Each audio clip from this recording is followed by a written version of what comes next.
আরে বাবা নে, আল্লাহ নলে হাত তুললে আল্লাহ সহ্য করতে পারে না। আব্দুল কাদের পানি চোখের নয়নের পানি দেখিয়ে বলে, আল্লাহ বলে, আব্দুল কাদের কান্দিস কেন? তোর চোখের পানি আমি আল্লাহ সহ্য করতে পারি। আব্দুল কাদের রে কি জন্য কান্দলো? আল্লাহ আমি যে জন্য কান্দি ওই বুড়িমা মনের আশা পূরণ করবি। আল্লাহ বলছে, আব্দুল কাদের এটা কি সম্ভব?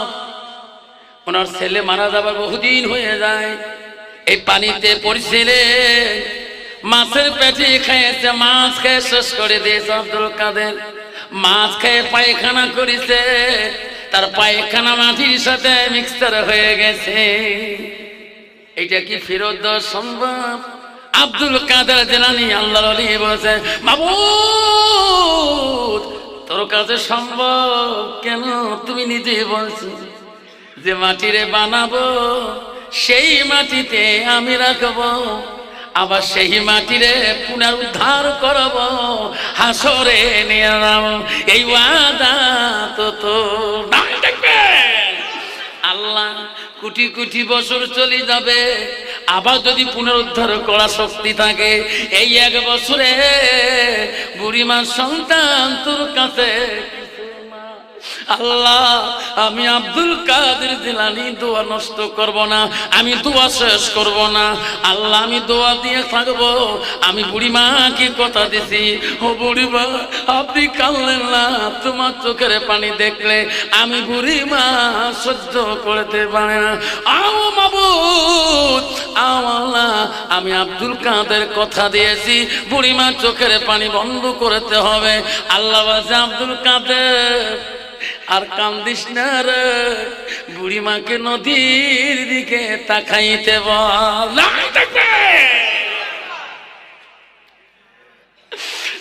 আব্দুল কাদের কান্দিস না, বুড়িমাকে নদীর দিকে তাকাইয়া দেখতে বল, আদরের সন্তান আমি ফিরিয়ে দিয়েছি। আব্বা আমার সোনা, আল্লাহর ওলি কাকে বলে? ও গলিদের কাছে যাবে, যে সৎ রাস্তা দেখিয়ে দিবে, সিরাতাল মুস্তাকিম সৎ পথ দেখিয়ে দেবে, সেই ওলির কাছে তোর জন্য যাই আছি।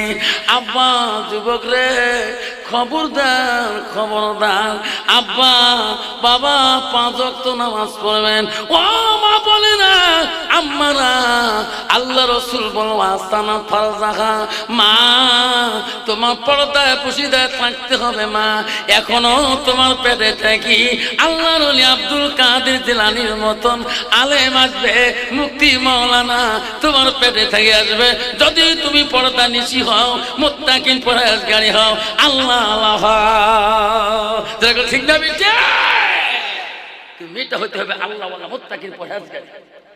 তাহলে ওই মেয়েদের পেটে থেকে আল্লাহ ওলি এখন আলেম কুতুবে আলম এখন আসবে, কিন্তু মেয়েরা তো পর্দায় থাকে না। মা বোনেরা গো, শান্তি কেন নাই রে দুনিয়ায়, গজব কেন আসিল দুনিয়ায়, আসামতে গজব আসলো, আন্দামানে গজব আসলো, হাজার হাজার মানুষ কান্লো বিদিনের জ্বালা। মা বোনেরা গো, শান্তি কেন নাই রে দুনিয়ায়, গজব কেন আসিল দুনিয়ায়।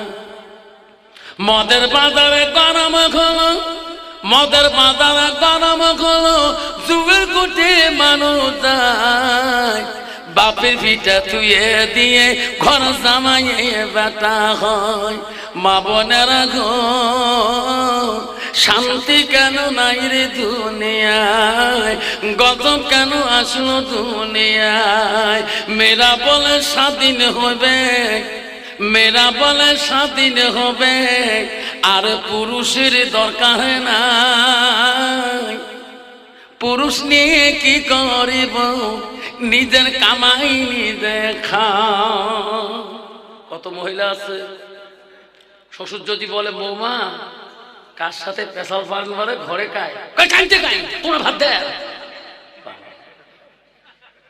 শ্বশুর জানে মোর বেটা তো থাকে গোহার নিকে করছে একটা তুইও তো ভাত দেন আরে না না শ্বশুরকে তোমরা ভাত দেন তোমার বেটা ভাত দেয় তোমার বেটা নিকে করে নেয় কার সাথে কাইতে কাই আল্লাহ মেয়েরা বলে স্বাধীন হবে আর পুরুষের দরকার না মেয়েরা বলে স্বাধীন হবে আর পুরুষের দরকার নাই পুরুষ নিয়ে কি করিব নিজের কামাই নিজে খাই মা বোনেরা গো শান্তি কেন নাই রে দুনিয়ায় গজব কেন আসলো দুনিয়ায়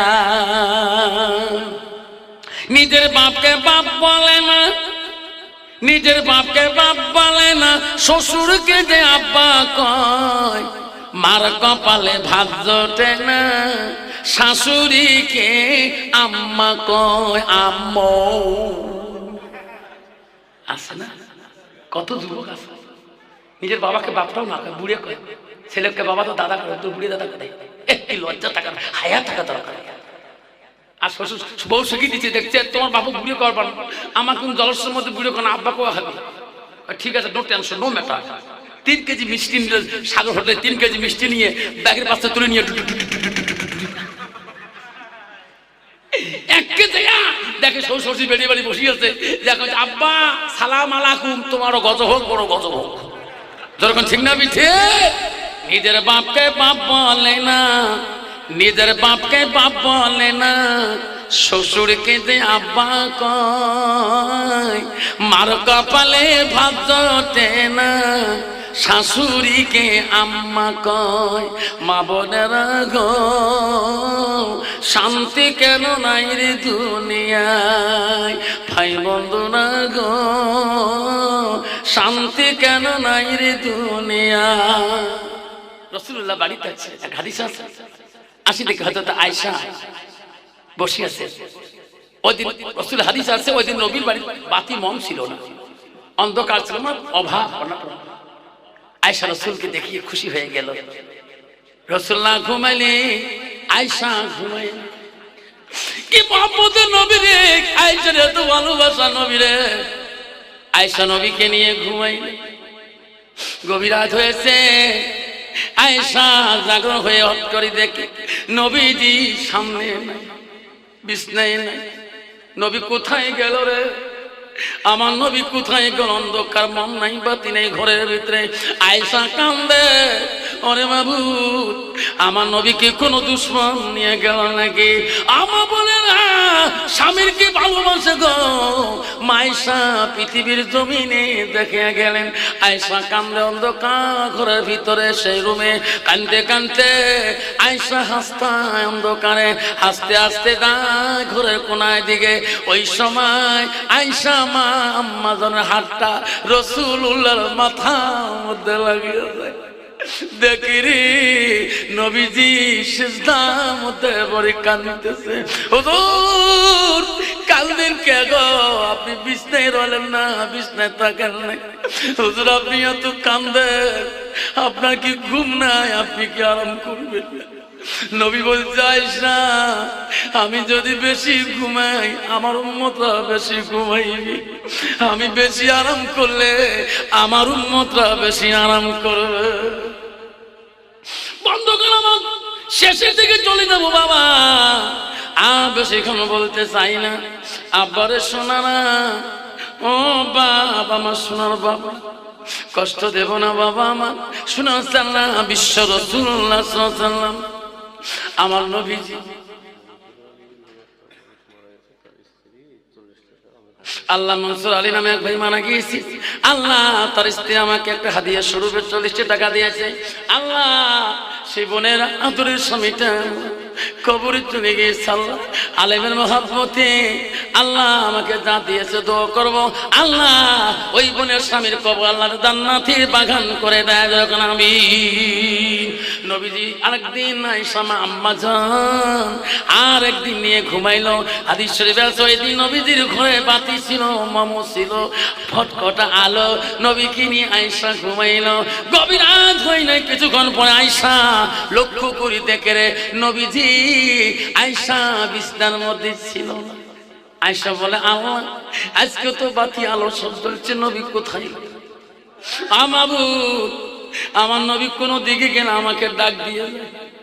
আয়েশা প্রাণ ভরা কাঁদলেন। আমা বলে না, পানি ছাড়ার মা বলে না, চেঁচা পানির মা বলে না, শুনে রাখো। আয়েশা দুই চোখের পানি জমিনে পাল্লা খেয়ে বলে আল্লাহ, আমার রাসূলকে কোন দুশমন বোঝা শেষ করে দিয়েছে নাকি? আমার নবী আমাকে বলি যায় আয়েশা কোথায় যাবে এত রাত্রে? আমা বলে না, আমার শুনে রাখো মা। আয়েশা বুক ভরা কান্না সহ্য করতে পারলো না। আয়েশা জানে রে নবী আমার কারো বাড়ি যাবে না, নবী রাতে কোনোটাই গেলে আল মসজিদুল বাইতুল্লাহ আল্লাহর ঘরে যাবে, আল্লাহর বাড়িতে যাবে। আয়েশা মনে মনে খোঁজা শুরু করলেন, আমি মসজিদে যাব, আমার রাসূল মসজিদে গেছে নাকি? যেরকম সুবহানাল্লাহ। হযরতে মা আয়েশা মসজিদ থেকে চলে গেলেন, যে দেখে কোন মসজিদে মানুষ নেই। আয়েশার মনটা ভেঙে গেল। আল্লাহ, আমার নবী কারো বাড়িতে যায় না, মসজিদেও কেন আমার নবী নাই? আয়েশা আবুর দিকে তাকায়, সামনে দেখে ওখানে একটা কবরস্থান আছে গো, সেটা জান্নাতুল বাকি কবরস্থান। যে কবরস্থানের মধ্যে মা আয়েশা, মা খাদিজাতুল কুবরা, রাসূলের প্রথম স্ত্রীর কবর হয়েছে। হযরত আয়েশা জান্নাতুল বাকির দিকে নজর করলো, দেখে একটা মানুষ দেখা যায়, হাত তুলি দোয়া করছে। আয়েশা বলে কে রে? এটি না আমার নবী? এখানে না বুঝন খাদিজার কবর। নবী কি করে রে তোরা? আয়েশা দেখতেছে নবী হাত তুলি কাঁদতেছে। ওরে মাবুদ, যেদিন থেকে খাদিজা আমার কাছ থেকে চলে গেছে মাবুদ, আমি নবী আমি আরাম মতন ঘুমাইতে পারি না। আমার খাদিজা মাওলা কেমন আছে আমি রাসূল জানি না। খাদিজা নাম ধরে দোয়া করতেছে। আয়েশা আড়াল থেকে শুনতেছে, আল্লাহ আল্লাহ কি নবী গো? যে বুড়িটা, যে নারীটা এনার থেকে 15 বছর বয়সে বড় ছিল, নবীর বয়স তখন 25 ছিল, খাদিজার বয়স তখন 40 বছর। আল্লাহ, তার গুণে নবী এখনো কান্দে। আমি আয়েশা একজন কোমল স্ত্রী, নাবালিকা মেয়েকে বিয়ে করলো। আমার আব্বা আবু বকর সিদ্দিক মদিনার প্রথম খলিফা, মোহাব্বত করে নবীর কাছে দেয়। আল্লাহ, নবীর জীবনে একদিন খিদমতে ত্রুটি করলাম না। আল্লাহ, আমার নাম নবীজি দুয়ার মধ্যে একবারও নেই। আয়েশার মনে আবেগ, নবী যাতে জানে না আমি আসছি। আয়েশা আড়াল হয়ে যায়, নবী জানতে পারলো না। আয়েশা বাড়িতে গেল, আয়েশা নামাজ আদায় করলো, নবীজি নামাজ পড়ি বাড়ি থেকে গেল। ও মা বলে না, আমার মতো নারী নবী আয়েশা স্ত্রী ছিল না। নবীকে খানা খাইতে দিল, হাসি খুলি কথা বললো। নবীর সামনে বসে একটা প্রশ্ন করলো, রাসূলুল্লাহ হাবিবুল্লাহ, আমি একটা কথা তোমার কাছে বলতে চাই। নবী বলে, আয়েশা রে, তুমি যত বলবা আমি নবী অত খুশি হয়ে যাব। নবীজি স্ত্রী মা আয়েশা যত প্রশ্ন করেছিল, নবীজি প্রতি কথার জবাব দিয়েছিল। যেরকম সুবহানাল্লাহ। আমার মতো দিবি না। কি হল? কালকে ভাবছান কার সাথে গল্প করছি সন্ধ্যের সময় জম্পুরের তরফ আইলা ভাত দিবে, ঠিক না বিধি?